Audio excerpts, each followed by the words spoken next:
emision mundësohet nga Dentalmed Austria dhe Elixens. Përshëndetje, Reinaldo Pipiria është drejtori ekzekutiv I NAREA, National Albanian Real Estate Agents, ose e për këtyre shqip shoqata kombëtare e agjentëve imobiliar. Faleminderit që erdhe në pjacën tonë. Po, kënaqësi të jem me ju në pjacën tuaj për të rrahur idetë dhe mendimet rreth çfarë është duke ndodhur realisht në real estate në Shqipëri, çfarë ka ndodhur 5 vitet e fundit, çfarë mund të ndodhi në 5 vitet në vijim. Kjo do të jetë me shumë interes edhe për mua, por mbi të gjitha për ata që do na ndjekin. Nëse I mbyllim sot të gjitha agjencitë imobiliare në Shqipëri dhe duhet I rihapnim nesër mëngjes sipas standardeve të NAREAS. Sa prej tyre do mbijetonin? Tani do thosha larg qoftë që mbyllen gjitha, patjetër që unë mund të garantoj dhe I besoj atyre që ne kemi antar. Pra nëse sot për kuriozitetin tuaj duhet kemi diku tek 598 zyre të ndërmjetësimit pasurive paluajshme apo zyre imobiliare në gjithë Shqipërinë, rreth 4446 nipte, 2431 të licencuar. Brenda në NAREA ne kemi të paktën 120 zyra ndërmjetësim pasuri paluajshme që unë I konsideroj që janë AEK. Dhe jo sepse janë perfekt, do besoj që sa herë që të duhet të rikalojnë në kualifikim këto 120 zyra do t'ja dilnin, jo sepse janë perfekt, por sepse kanë përkushtimin për të shkuar drejt perfektes. Vetëm për një fakt që po jap si informacion, janë vetëm këto 120 zyra në gjithë Shqipërinë që kanë nënshtruar operacionet e tyre ndaj standardeve më të larta të bëri biznes, duke u përkushtuar 100% kodit të etikës së NAREAS, I cili është kod etike që është 95% në përputhje me kodin e etikës në një nga tregjet më të zhvilluar, siç është Amerika, dhe është shumë më lart se standardet profesionale çfarë sot na sugjerojnë rregulloret e institucioneve në Shqipëri. Pra qoftë edhe kodi etikës që është I bashkangjitur ligjit 9/2022 për real estate. Amerikën, por ne ndërrojmë të jemi dhe pjesë e BE-s. Pse ende profesioni I agentit imobiliar në Shqipëri nuk është aq me reputacionin që ka në këtë vend? Në fakt, nëse marrim studimet e Bashkimit Evropian, jemi të ngjashëm, pra edhe në Bashkimin Evropian fatkeqësisht ka një paragjykim për këtë profesion, patjetër që janë në tjetër nivel. Në Amerikë patjetër që ka një respekt, edhe për kuriozitetin tuaj në Amerikë diku tek 92% e transaksioneve pasurive të paluajshme kalojnë nëpërmjet ndërmjetësve pasurive paluajshme. Kështu që kur flasim për tregun e Amerikës, patjetër që kanë respekt për profesionin. Mendoj që rreth 20. Pse ka një paragjykim për këtë treg? Mendoj për shkakun se është rregulluar me vonesë, pra ligji për ndërmjetësje pasurive paluajshme është prezantuar vetëm në mars të 2022-shit. Pra patjetër që ka pasur nevojë për të rregulluar pak më tepër dhe pak më herët, edhe për shkak se duke u zhvilluar, duke qenë një treg shumë dinamik I cili ka marrë një hovë në 5 vitet e fundit, pra po themi edhe transaksione diku sipas statin e duhet kemi qenë 2021-shin 700-800 milionë euro, aktualisht do të jemi 1.5 miliard euro. Numri I operatorëve ka qenë shumë I vogël në 2020-2021-shin, në vitet më pas është rritur me shpejtësi dhe duke u rritur me shpejtësi, patjetër që duhet të lënë vend për përmirësim. Stereotipi më I padrejt që I ndjek agentët imobiliar në Shqipëri. Shumica mendojnë që tani ka ikur ajo kohë kur quheshim sekser, patjetër, domethënë jemi profesionist. Po ka akoma që e mendojnë këtë gjë. Po ndoshta ka e mendojnë dhe kryesisht mund ta mendojnë ata të cilët nuk kanë provuar të marrin një shërbim nga ndërmjetës të licencuar profesionist, edhe formalizuar, sepse mendojnë që kur ti hyn, sidomos kur ne hyn në një zyrë të NAREAS është tjetër histori. Pra provo të marrësh shërbim nga një nga këto 120 zyra dhe kupton se si është diferenca. E dyta, mendoj që një pjesë gabimisht mendojnë që ndërmjetësit pasurive paluajshme janë ata të cilët kanë shkaktuar rritjen e shpejtë të nivelit të çmimeve, ndërkohë që nuk është e vërtetë. Pra këto janë 2-3 paragjykime. Ky paragjykim që janë agjentët ata që I rrisin çmimet dhe jo tregu. Po sepse nuk e kuptojnë që në fund të ditës në momentin që shitsi nuk vendos të ndjekë këshillin e ndërmjetësit pasurive paluajshme, del gabimisht me një çmim më të lartë dhe në tregun shqiptar, edhe kjo është një fakt, edhe është fatikisht një vërtetë e cila nuk është peshuar me kalimin e kohës. Ne kemi qenë për 4-5 vitet e fundit në tregun e shitsit. Dhe tregu i shitsi më i madh në Shqipëri sot kanë qenë në vitet e fundit, sidomos në momente kur nuk ka procese rivlerësimi, janë ndërtuesit. Në Perëndim, ku ne marrim krahasimet zakonisht, SBA, BE, ndërtimi është i ndarë nga shitja. Ata që bëjnë ndërmjetësimin e shitjeve, bëjnë ndërmjetësimin e shitjeve. Ata që bëjnë ndërtimin, bëjnë ndërtimin. Dhe ka pasur një debat me një ndërtues shumë të njohur në Shqipëri, që mendonte se zyrat e tyre të shitjeve e bënin shumë mirë punën, ndërkohë që mbasi i thash që përmes kësaj ti po prish piramidën e shpërblimeve brenda kompanive tuaja, sepse ata agjentë të shitjeve mund të marrin më shumë para, më shumë të ardhura, se sa kryeinxhinieri, arkitekti i projekteve. Dhe mbas shumë muajsh më ka marrë vetë në telefon dhe më ka thënë, po, ke të drejtë. Tregu ka nevojë për pikurinë e vet. Unë mendoj që në Perëndim është kështu. E besoj realisht edhe kam parë sidomos edhe pjesën e Amerikës që zhvilluesi zhvillon projektin pasuri, ndërkohë që ndërmjetësi pasuri paluajshme, ata cilët kanë edhe të gjithë indikatorët e tregut, por kanë edhe databazën gati, kanë dhe klientët gati, sepse një ndërmjetësi pasuri paluajshme në Perëndim kryesisht është njësoj si mjeku i familjes, si avokati i familjes, pra menaxhon portofolin e investimeve apo të tranzicioneve në jetë të një familje. Edhe këta ndërmjetës janë ata që i shërbejnë zhvilluesve. Në Shqipëri për 1001 arsye, ndoshta edhe për shkak të xhelozive, ndoshta edhe për shkak se nuk kanë ditur ta vlerësojnë shërbimin e këshillimit në investime apo në blerje apo në shitje të pasurisë paluajshme, jemi akoma në këtë nivel kur kushdo mendon që mund ta bëj vetë. Dhe kjo përfshi edhe zhvilluesit. Mendojnë që mund ta bëjnë ne. Ne mund ndërtojmë vetë, ne mund të shesim vetë, ne kemi gjitha gjërat gati. Është bërë sport popullor.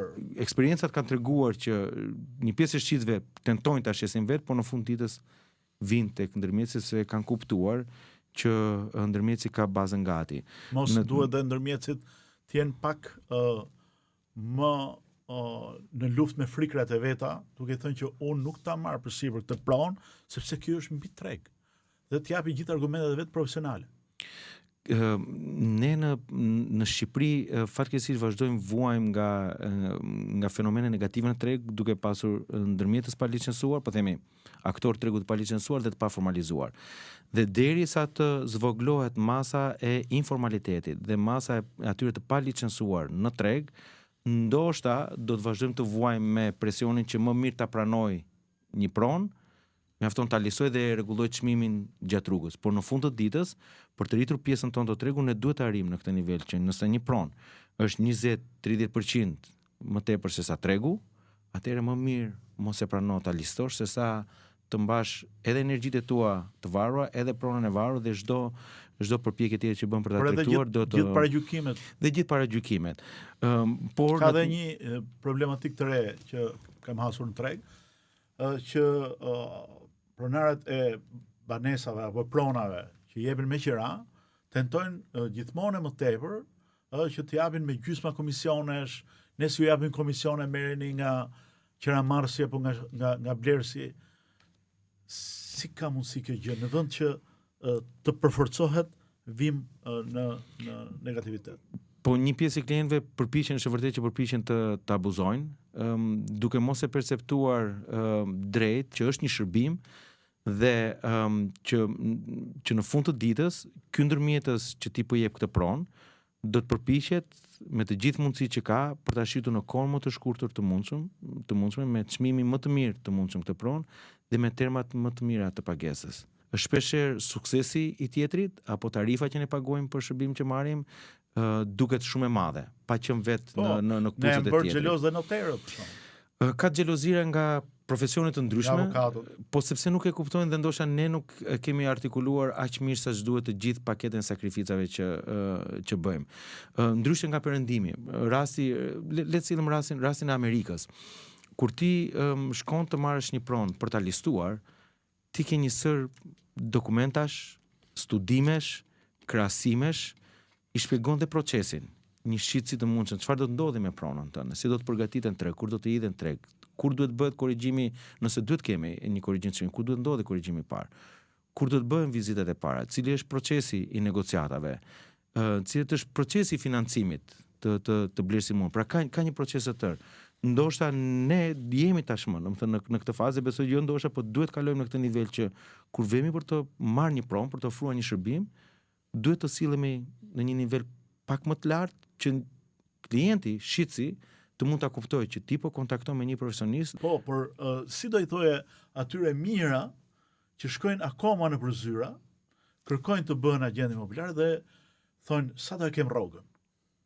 Po nuk është pra, duhet të jemi shumë fair, shumë të ndershëm.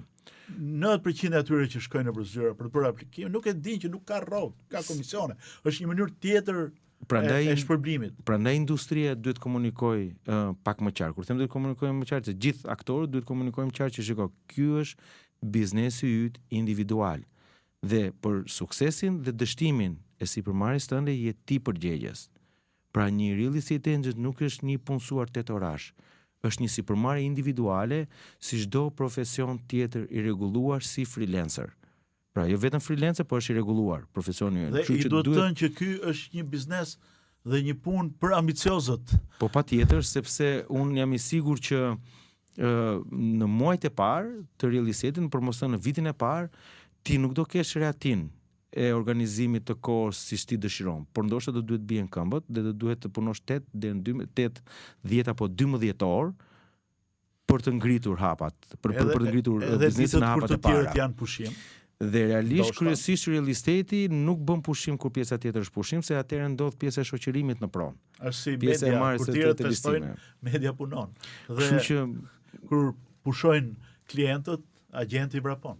Është vërtet, prandaj në trajnimin që ne ofrojmë, ne themi ky është biznesi yt, pra bëj për llogaritjet, bëj biznes plan, madje ne i ndihmojmë agentët të rinj të bëjnë një biznes plan 12 mujor dhe pastaj 3 vjeçar dhe pastaj. Cili është gabimi më i madh që ke hasur tek agentët e rinj përgjithësi? Nuk hyn me mendsinë e sipërmarrësit. Nuk i llogarisin riskjet edhe suksesi që do të kenë, ose mendojnë që është shumë e thjeshtë. Mendoj që kjo ka sjell një qarkullim ose një turnover shumë të lartë në treg. Hyn për ta provuar, pas 3 muajsh, pas 6 muajsh nuk janë aty. Inflacion të lartë, njerëz që hyn e dalin në përzyra. Mendoj që po, inflacion të lartë. Ekspertiza dhe eksperienca dhe edukimi vlen shumë. Prandaj them që në këtë profesion nuk duhet të hyr, hajde ta provojmë, por është një sipërmarrje që ti do ndërtosh për sot edhe për 10 apo 15 vite në vijim. Cili është gabimi më i madh që bëjnë agjencitë e reja? Që hapen.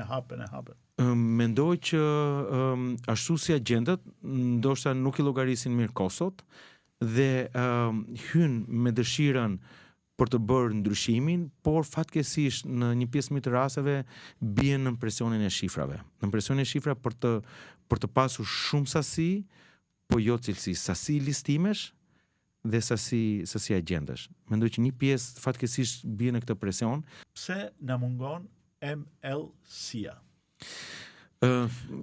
Është një sistem ku agentët duhet hedhin pronat dhe ata që kanë klient të sjellin dhe të ndajnë komisionet me njëri tjetrin. Pa them shumë po, MLC është koncept i njohur në Europë pak më pak, por në Amerikë kryesisht shumë. Tani në Europë ka disa vende si Gjermania, Belgjika, Franca që kanë investuar në MLC, pra është një databazë, tani në Amerikë është databazë sipas shtete, po themi është databazë kombëtare, nëse do të merrim rastin e Shqipërisë apo të Francës, databazë. Do mjafton të një databazë. Italinë databazë kombëtare, se Franca e ka të ndarë me rajone, ku të gjithë pronat të cilat janë duke u tregtuar nga ndërmjetësit e pasurisë e paluajshme, pra ky 92% që i famshëm në Amerikë, janë aty, janë në këtë MLC. Pra ka vetëm njëri, jo si këtu që jo, është tjetër koncept. Pra nuk lidhet me ekskluzivitetin, po. Ai që e hedh i pari lidhet me ekskluzivitetin.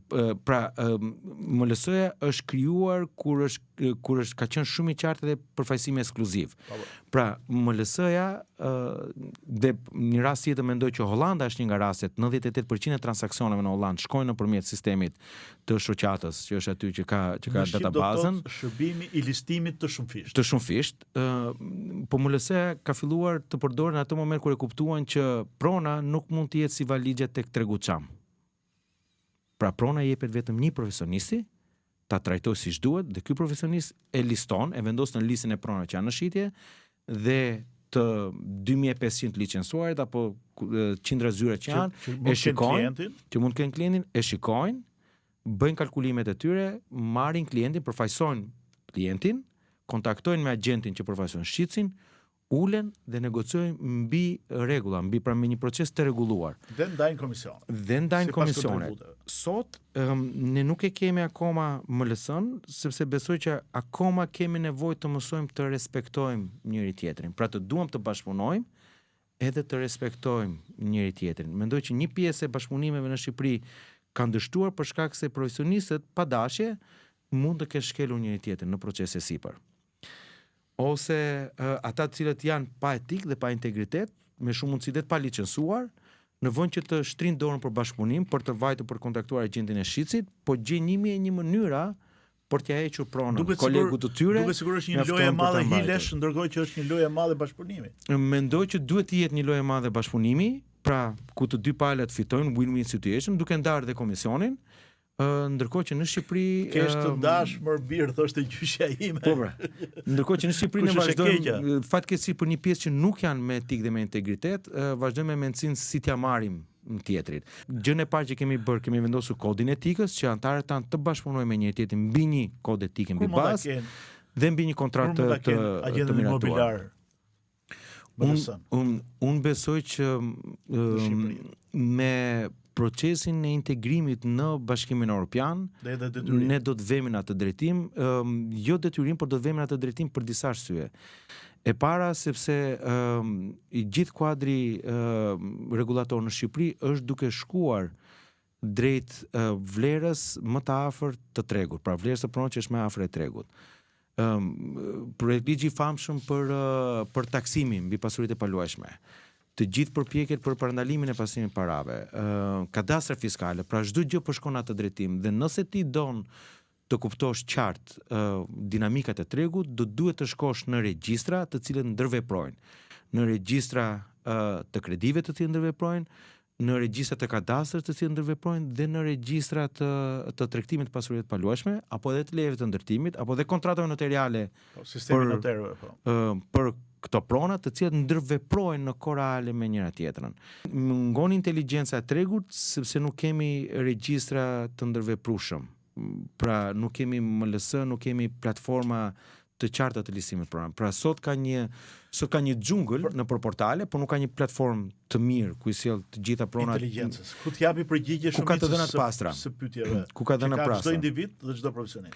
Për fatkeqësisht kjo është inteligjenca. Pra përmes teknologjive të avancuara, inteligjencës artificiale dhe teknologjive të tjera, të jetë një sistem, një aplikacion apo ku diun, i cili jep përgjigje në kohë reale për pothuajse gjithçka që ti ke nevojë të dish rreth tregut dhe rreth pronës. Dhe dinamikës në kohë reale. Kjo është inteligjenca e tregut. Pra kjo i mungon sot Shqipërisë, edhe kjo është çfarë ne luftojmë realisht si Narea, sepse në xhunglën e lajmërimit që kemi sot, të gjitha palët janë të ekspozuar, humb shteti, humb shitsi, humb blersi, humb profesionisti i licencuar, humb qytetari, humb gjitha institucionet. Disa pyetje praktike të cilat njerëzit i bëjnë shpesh, sepse ka dhe mite, ka dhe diskutime popullore, ka dhe realitete deri diku. Çmimet kur do ulen? Jo, pyetja e parë është a do të ulen çmimet apo jo, dhe nëse do të ulen kur do të ulen, unë ndjek rregullisht shumë lajme, apo themi shumë dalje të shumë ekspertëve të cilë marrin përsipër të parashikojnë dhe të komentojnë tregun e pasurive paluajshme në Shqipëri. Unë mendoj që tregu i pasurive paluajshme në Shqipëri është shumë ndryshe nga tregjet e tjera, për shkak të shumë fenomeneve, udhkryqjeve, proceseve që është duke kaluar vendi. E kam të vështirë të parashikoj nëse çmimet do të ulen. Janë shumë faktorë që ndikojnë. Faktori kryesor është integrimi drejt Bashkimit Evropian. Nëse integrohemi drejt BE-s, nëse ecim shpejt, çka do thotë replikojmë të njëjtat fenomene të ngjashme me integrimin me bashkimin e Shqipërisë në NATO, pra integrimin e Shqipërisë në NATO, bërën pjesë, mendoj që pjesa BE-s i komunikon investitorëve dhe blerësve të huaj serioz që ky është një vend i sigurt, ku ligjet funksionojnë, ku rregullat e lojës funksionojnë dhe kushdo që investon është i mbrojtur sepse i ka të qarta rregulla, pra nuk ka surpriza Pra do ketë rrugës. rritje çmimi. Nëse do të jemi në atë drejtim banesat me dhe për standardin pronat. e dur dhe do e meritojmë integrimin, jo thjesht që do na falet, po do e meritojmë integrimin, atëherë jemi në rrugën e dur, sepse do kemi kapitale që do të hyjnë në Shqipëri dhe këto kapitale qofshin për cilën do deg të industrisë, të ekonomisë do të sjellin para për realitet. Do të kenë strehim, punësim, njerëz që do të punësojnë do të strehohen. Në fakt Kjo në të në 10 përgjithësi. vitet e fundit të huajt kanë blerë në Shqipëri 2.34 miliard euro prona, ku vetëm në vitin e kaluar që ishte edhe rekordi 560 milion. 560 milion euro. Çfarë po shohin të huajt që nuk e shohin ne Shikojnë tek pronat tona në Shqipëri? Shikojnë potencialin e një tregu i cili hyrjen e ka të lehtë. Pra në tregjet shqiptare, po themi në tregun e pasurisë palueshme në bregdetin shqiptar, ti hyn sot me 200.000 euro, po themi. Pra mund të blesh Për një një pronë, për një pronë, pra që është hyrje shumë e ulët dhe më pak kapital të investuar në krahasim me Malinezi, Greqinë, Kroacinë, ndoshta edhe tregje tjera. Pra shumë lehtë për të hyrë në treg dhe patjetër 200.000 euro për një shtetas të huaj janë më të lehta se sa për shqiptar për ta provuar tregun. Dhe në të njëjtën kohë shikojnë se si ka funksionuar tregu i turizmit, pra potencial, pra hyrja është e lehtë, potenciali në këto 4-5 vite ka qenë i lartë për shkak të mirë funksionimit të turizmit që ka konsumuar nga stoku i pasurisë paluajshme dhe për qera ditore. Pra diku tek 2/3 e kapacitetit akomodues në Shqipëri vjen nga Airbnb-a dhe pastaj 1/3 vjen nga struktura dhe 1/3 vjen nga struktura nga hoteleria, nga strukturat të organizuara, siç është hoteleria, pra ka një treg aty dhe në të njëjtën kohë bazuar në eksperiencën që ka pasur në 2013 në Kroacia, pra në këto vitet që nga momenti që ka hyrë në Bashkimin Evropian, shikojmë potencialin që çfarë do ndodhi me Shqipërinë në momentin që do hyjë në BE. Pra do të ketë garanci, do të ketë kërkesë. Pyetja tjetër është Flutska. Ajo Flutska. Bubble do shpërthej, a ka rrezik? Unë nuk besoj sepse indikatorët që janë në Shqipëri për sa i përket ekspozimit dhe ndërveprimit të sektorit financiar, të institucione financiare, institucione kredituese, siç janë bankat, në tregun e pasurisë paluajshme, nuk janë në nivelet që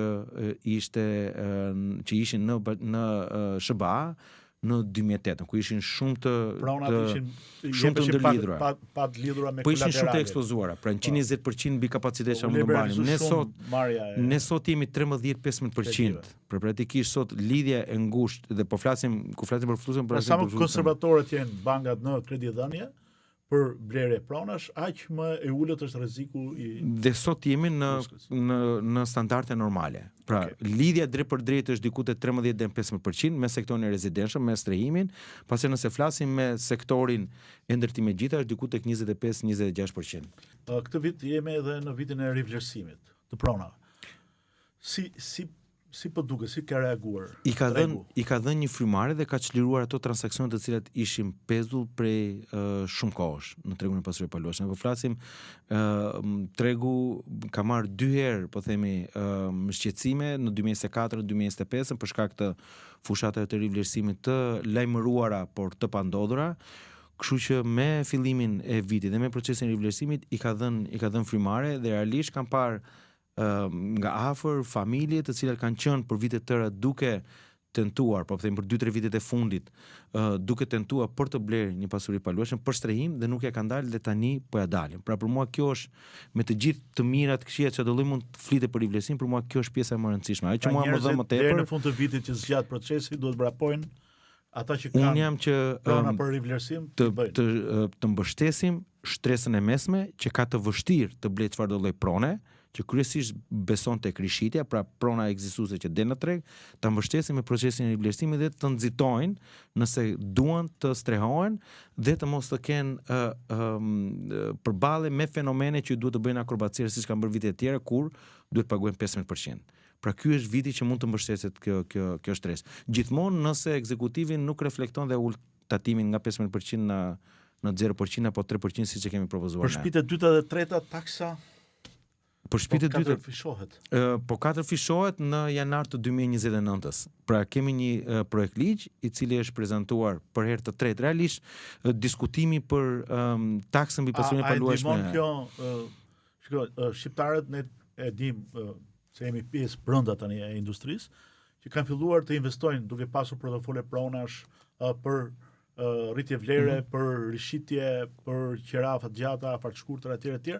Dhe po krijojnë një klasë të re, le të themi, biznesi në këtë fushë. Kjo e frenon përveç se e pengon dhe dëmton individët, familjet që blenë një herë të vetme në jetë. Unë mendoj që çiftet e reja. Unë mendoj që taksa mbi pasuritë e paluajshme, e përmendash era 3 që vjen për diskutim, nuk do të ketë një efekt deri në 2029, janar 2029. Nuk mendoj që pengon dhe ndëmton, mendoj që është një propozim i cili e çon taksimin drejt një skeme më të drejtë. Më të drejtë sepse taksa mbi pasurinë do të bazohet mbi vlerën më të afërt me vlerën e pronës, e cila është më afër me vlerën e tregut. Pra tenton të shkojë drejt vlerës së tregut. Për shtëpinë e parë ka një përjashtim që shkon mesatarisht e 50%, për shtëpi që janë mbi 176.000 euro shkon më pak se 50%, sepse për Tiranën, po jam duke folur gjithmonë për Tiranën, është 8.4 milion pjesa e zbrishme, pjesa që përjashtohet nga taksimi.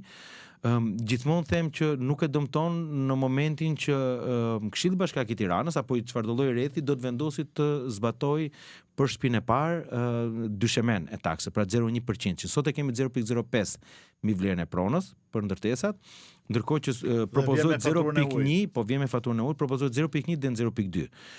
Për banesën e parë dhe për këtë nivel, unë 0.1 them do të jemi njësoj. Shumë pak rritje do të ketë sepse do të reflektojë vlera e tregut.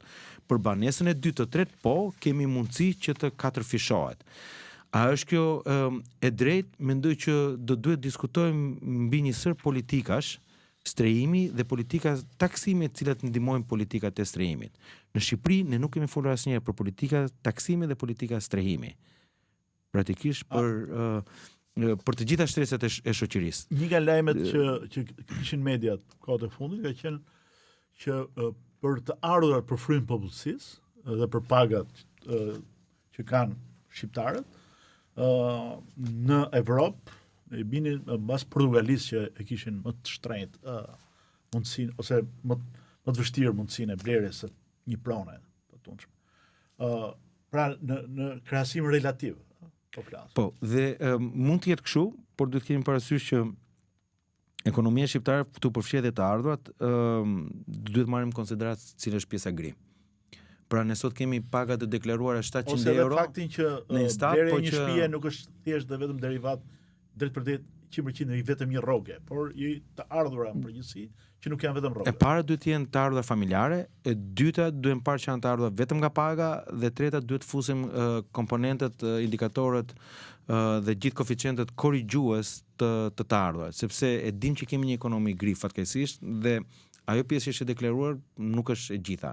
Nëse marrim të gjithën, patjetër që mund të jetë pamje ndryshe, por në të vërtetë është që nuk është vetëm Shqipëria që po vuan me streamin, është gjithë Europa që po vuan me streamin. Ne kemi mundësi ta zgjidhim çështjen e streamit. Pse? Sepse fatmirësisht kemi ofertë.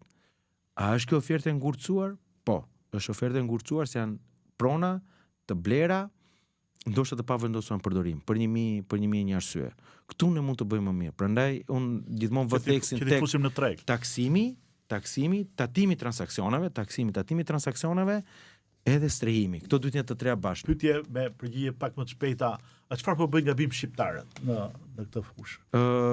Mendoj që bëjnë gabim duke munduar të kopjojnë njëri tjetrin. Pra, fakti që ka pasur një model sukses, fakti që një individ ja ka dalë të operojë me Airbnb-n apo me këtë sasi apartamente në këtë model, të dhënë me qirafa shkurtë apo gjatë, nuk do të thotë që edhe ti je i aftë ta bësh këtë gjë. Po, pra ka disa komponentë. Sepse vinë dhe thonë për shembull që unë do ta jap me Airbnb sepse fitoj 2 fishin e qirasave të gjatë. Po i them unë.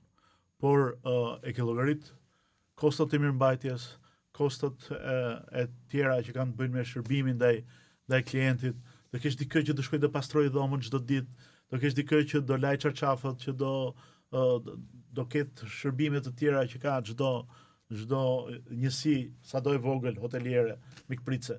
Kështu që nuk i llogarisin vetëm lekët që mund të qarkullojnë dhe këto i konsiderojnë 100% fitim. Dhe kur i themi që duhet kesh paktën 7 deri në 10 Praktikisht duhet kishte si prona se është ekonomia e shkallës. Po, që të jetë një person që t'i mbulojë dhe të përpjestojë gjitha këto kostot që ti thua për një dhomë që ke, tepër ose që do ta ndjesh 3. Atëherë fillojnë dhe mendojnë dhe kuptojnë që nuk është aq e thjeshtë. Por kjo na buron edhe nga fakti që pas 90-s ne këtë gjë kemi bërë. Bërë njëri kafe, gjithë bëjnë kafe. Bërë njëri restoran. Këtë shembull. Të gjitha statistikat tregojnë që nga 2022, 2023 edhe këtej pak a shumë po korrigjohen të ardhurat për natë për çdo njësi. Pra nuk janë më ato aq larta sepse ka pasur një sasi të madhe apartamentesh që kanë hyrë në treg. Kështu që mendoj që kjo është një gjë tjetër që bën shqiptarët gabim, mendoj pjesa e të marrit me hamendësime fakti që komshiu e shiti 120.000 apo 150.000 dhe prona ime vlen kaq, dhe pjesa e ose kaq lek më duhen.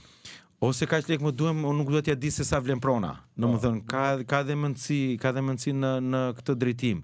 Ose un kam investuar këtë sasi parash, edhe mendoj që prona ime vlen këtë ose ka i pallati tjetër, kaq u shit një hyrje. Ose pallati i ri është 2500 dhe unë që kam shtëpi të Kozxhaxhit duhet ta shes.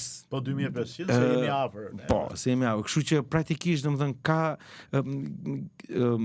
të bërit të gjithologut, mendoj që kjo është ajo që ka dëmtuar sjelljen e shqiptarëve në tregun e pasurisë paluajshme. Çfarë po bëjnë gabim ndërtuesit? Po kopjojnë. Dhe unë këtë mendoj, që kur shikoj gjitha projekte sot, rrallë gjen produkt të diferencuar. Pra, në lagje të tëra, rrallë gjen produkte cile mund të jetë përsëri të përballueshëm për shembull. Projekte që kanë pasur suksese, pak në ato që unë kam në mendje, janë projekte të cilat kanë kapur një target group, kanë kapur nishin e tyre, që kanë qenë o projektet rezidenciale për shtresën e lartë, ose projekte rezidenciale për shtresën e mesme, ato që quhen affordable housing, pra shtëpi të përballueshme. Sot një pjesë dërmuese janë te pjesa e mesme, çka realisht nuk mendoj që është tregu më i mirë. Pra projektet për pjesën e përballueshme, po themi deri diku ne kishim statistikat prona të cilat shkonin nga 900 deri 1300 euro metri katror, ose buxhete 150 deri 200.000 euro janë buxhete që janë. Po pra, po këtu nuk sheh asnjë projekt që të ketë parasysh stresën e varfër deri tek e mesmja, po themi. Nuk shef projekte që kanë këtë, nuk shef projekte të cilat vinë me mendsinë e ofrimit për partneritet publik-privat me entitete që merren me strehimet. Për shembull në Europë, dhe prap këtu është edhe një pjesë e qeverisë, e ekzekutivit apo e pushtetit lokal, në Europë shkojnë në këtë drejtim. Pra nuk po ndërtojnë, po ndërtojnë një kompleks bashkë me këtë grup ndërtuesit, po themi zhvilluesit, cilët sjellin këtë produkt. Tjetra që mendoj që prap unë nuk jam ndërtues, ndoshta i paragjykoj nga larg, por është vetëm perceptimi është që dalin me çmimet sot sikur janë çmimet e pas 10 vitesh. Okej. Nëse do ka faza për produkti që nëse do kishte një buton reset, çfarë do fshinit nga kjo industri menjëherë? Do të bëja çmos për të sjell çdo transakcion në dritë të diellit në një regjistër publik për të gjithë, që të gjithë mund të lexojnë çfarë duke ndodhur me tregun. Kjo do më shmangte në pjesë dërmuese informalitetin dhe transparenca, domethënë. Do më sillte transparencë, do më aksesi plot në informacion. Do më sillte transparencë, aksesi plot në informacion, do më shmangte informalitetin dhe do ta bënte jetën e shtresave të mesme, strehimin shumë të lehtë. Çfarë filmi do i sugjeron një brokeri që tash? Kam qenë duke naviguar, duke parë pak The Big Short, pra për të kuptuar bubbling dhe krizat e kreditdhënies dhe të gjithë dinamikat e tregut, pra mbrapsh në 20 vite, po themi 2005-2008 në Amerikë. Patjetër, kjo është për çështjen e aftësisë dinamike të tregut, por do të sugjeroja filma të cilat jo vetëm që ndërtonin aftësinë, por ndërtonin karakterin. Unë mendoj që shumë paragjykojnë duke parë nga jashtë, mendoj që njerëzit e zgjuar shikojnë karakterin. Kur kontraktojnë një biznes, pra një broker, apo kur fillojnë një biznes, apo kur vendosin të bashkëpunojnë me një broker nëse ti e gjen. Kështu që The Big Short është për pjesën e tregut, pastaj filma që ndërtojnë karakterin ka pafund, besoj. çfarë libri do t'i sugjeroja agjentëve të rinj dhe brokerave? Në tregun ndërkombëtar The Millionaire Real Estate Agent, pra agjenti i pasurisë palueshme, agjenti milioner i pasurisë palueshme, në tregun shqiptar, librin e vetëm që kemi për historikun e real estate-it, që është Real Estate in Tiranë e Lefter Silës. Nëse do kishit një pronë 300.000 euro, çfarë cilësish do shikoje tek një agjent ose një broker, tek të cilat ose bazuar tek të cilat ti nuk doja besoje kur pronën tënde për ta shitur ai? Cilësia e parë do të ishte sa i lexueshëm lejon që të jetë. Pra kur themi lexueshëm, për mua fillon që me takimin e parë. Kush është? Emër, mbiemër, numër licence, numër NIPT-i, historiku i vet. Çfarë portofoli pronash ka? Sa transaksione ka mbyllur? Pra këto për mua janë minimumi që bën të lexueshëm. Pra duhet të jesh transparent, duhet të jesh gati, madje ti jesh gati që të verifikohet historiku i real estate-it. Pse unë do duhet të besoj pronën time 300.000 euro, ndërkohë që ti praktikisht ke ndërtuar një mur dhe nuk më lejon të ndërveproj. Patjetër që do t'ja jepja pronën vetëm një agjenti, pra do të isha ekskluziv, i cili më garantonte që do të bënte maksimumin për të shitur pronën time në kohën më të shkurtër të mundshme, me çmim më të mirë, me termat më të mira, duke bashkëpunuar me këdo. Pra nëse shikoja një fije rezistence që nuk do të ishe gati të bashkëpunonte me kolegë të tjerë të sektorit, do të thosha prit një sekondë se këtu kemi një problem. Shumë mundsi prona ime nuk do të marketohet siç duhet dhe i cili do të më vinte në takim me kodin etikës në areas. Okej, kjo është e detyrueshme. Historia më interesante, më e veçantë që ke përjetuar në këtë punë. Ka disa situata, unë do të vetëm do të tregoj eksperiencën time kur unë jam bërë klient i këtij sektori, ka qenë mënyra se si më ka shërbyer ai grup profesionistë të cilët më kanë ndihmuar për të blerë shtëpinë time, kanë qenë transparent praktikisht në atë kohë. Por në të njëjtën kohë, ajo që më ka shqetësuar në atë kohë, nuk kam qenë drejtuesi në areas, ka qenë pasiguria dhe presioni që përjetonin në treg deri në momentin e fundit. Pra deri në nënshkrimin e kontratës. Për mua këto më kanë dhënë një shije të mirë dhe një shije vërtet që po ky sektor ka nevojë të ndihmohet. Më pas histori të shumëllojshme këto 5 vite, po, kam parë, ndoshta pa qenë vetë klient, po duke qenë si drejtues që nga ndërmjetët cilët fatkeqësisht mund të kenë dështuar në shërbimin e tyre, deri te klientë të cilët i kanë besuar në areas zgjidhjen e konfliktit të tyre. Pra një mirë që ne kemi është kur trajtohet një transakcion i cili ka pasur si palë të paktën një ndërmjetës të areas, e kemi këtë të drejtë dhe kemi trajtuar dhe kemi pasur klientë të cilët janë kënaqur, po themi, me zgjidhjen që kemi dhënë. Po këto kanë qenë 2-3 situatat. Pse një pronar ja jep pronën 15 agjencive, 15 agjentëve dhe shpesh herë ose ndonjëherë edhe me foto të ndryshme, edhe me çmime të ndryshme, do të thënë çfarë sjell kjo në treg? I ndihmon kjo gjë? Jo, nuk i ndihmon. Mendoj që sepse një pjesë e shqiptarëve vinë me mentalitetin e bazarit turk. Pra hajde të bërtasim, hajde ta reklamojmë sa më mirë, sa më tepër, pa u kujdesur fare për pronën, të kapim çat kapim. Ky është mentaliteti i gabuar. E dëmton tregun pafund. Atë që unë i them shitëve i them, është ndryshe kur ti gjen një pronë ekskluzive që gjen vetëm në një vitrinë të një zyre real estate, është ndryshe kur ti shikon valigjen te tregu çam. Pra valigjet e tregu çam, ti do shkosh nga e humb vlerën, nga dyqani në dyqan, duke u lutur ma ul 1.000 lekë, ma ul 1.200 lekë dhe humb vlerën. Ndërkohë që një pronë që ti gjen vetëm në një vend, një mall që ti gjen vetëm në një vend, e vlerëson, thua po, kjo është ekskluzive, është e rrallë, ka vetëm një zyrë, kështu që unë do të vete të negocioj me atë zyrë dhe nuk kam shanse që i gjej diku tjetër. Pra praktikisht shitësit që japin pronën në 15 zyra, 15 agjent, prona ngelet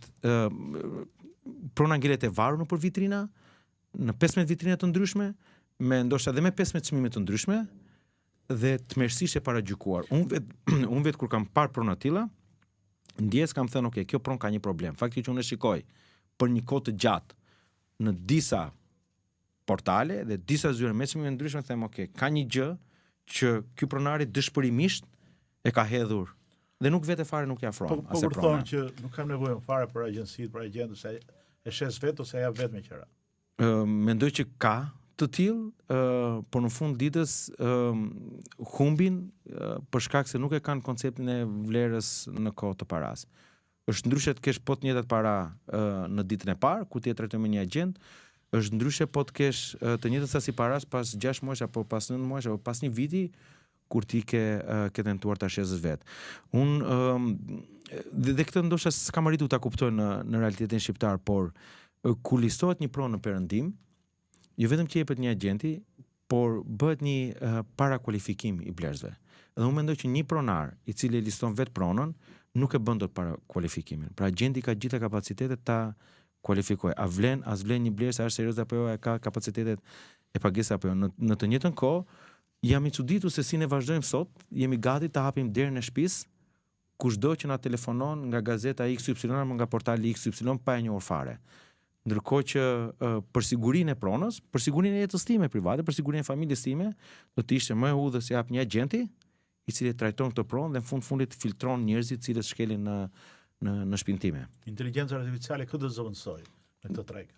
Inteligjenca artificiale nuk do të zvendësoj ndërmjetësin pasuri e paluashme, mendoj që do e fuqizoj, sidomos nëse të dhënat që janë për sistemet, IT në për CRM-t, në për databazat, ndihmohen për të trajtuar në mënyrë të zgjuar me inteligjencën. Besoj do të zvendësoj vetëm Excelin dhe vetëm makinën llogaritse, por do t'i shërbej profesionistit.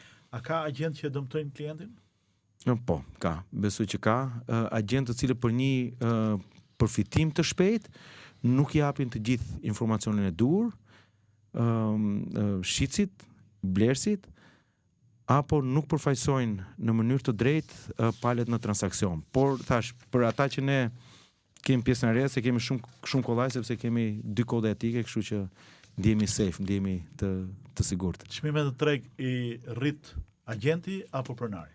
Çmimet të treg i rrit pronari në momentin që nuk vendos të ndjeki këshillën e agentit dhe i rrisin operatorë në treg të cilët janë të pa formalizuar, pa licencuar dhe të cilët luajnë me reklama phishing, pra me reklamime, me lajmërime peshkimi, për praktikisht që rrisin pritshmëritë. Po, dhe ajo peshkimi kryesor, por shumë bajat tashmë, është ekskluzive. Është shumë e thjesht ekskluzive. Kërkoj kontratën dhe kupton nëse është pronë ekskluzive apo jo. Por ka njerëz që ende gënjen dhe unë disa mhive të mi, por edhe klientëve, i them që nëse do ishte ekskluzive nuk do dilte në treg. Mendoj që jo, nëse do të ishte ekskluzive del vetëm në një zyrë, nuk e shikon dot në shumë zyra tjera. Pra nuk do dilte, do të ishte vetëm nuk do ishte në pazar. Po, nuk do ishte po në tregjet e famshme. Po, kjo është e vërtet. E dyta është që është shumë e thjeshtë në një moment që ti kupton që agenti, ndërmjetësi të ka mashtruar, ka 2 komponent. E kthej përsëri. Ka një, nëse është i yni, është institucioni në ares, nëse nuk është i yni, është institucioni i Komisionit Disiplinor Kombëtar, i cili është pranë Ministrisë së Drejtësisë. Kështu që shumë e thjesht për ta vërtetuar nëse është ekskluzive apo jo, dhe unë i nxis realisht qytetarët që të marrin hapa për të denoncuar këto fenomene. Por nëse ti shikon në 10 zyra, atëherë është sigurt që nuk është ekskluzive. Reinaldo Pipiria, faleminderit që ishte në Piaca dhe uroj që Narea ta mbaj Piacën gjithmonë më lart. Patjetër, ju garantoj këtë gjë për 5, 10, 15 vitet e ardhshme. Faleminderit dhe ju të nderuar shikues, mirëpafshim.